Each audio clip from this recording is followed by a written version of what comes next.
Kung hindi ka makabenta, baka mali ang mga sinasabi mo. Maraming sellers ang hindi makaklose. Hindi dahil mahina sila, kundi dahil mali ang mga salitang ginagamit nila. Una, huwag na huwag mong sasabihin na, pasensya na po. Alam kong mahalaga oras nyo. Ano ang tunog? Parang binababa mo sarili mo at parang mas mahalaga oras nila kaysa sa iyo. Mas tama ito. Ma'am, salamat for your time. Let's make the most out of it. Confident, respectful, professional.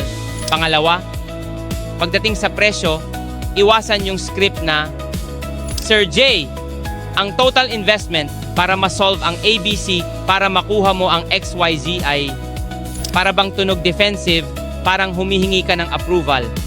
Mas diretso dapat. Sir J, para makuha mo yung result na gusto mo, ang next step ay 3.2 million pesos. Walang drama. Walang only pure confidence. Pangatlo, sa follow-up, wag yung, Sir J, pa-follow up lang po sa napag-usapan natin. Tunog desperado. Mas professional ang, Sir J, reconnect lang ako. Ano po ang next step natin? Hindi ka nakikiusap. Kinokontrol mo ang direction ng conversation.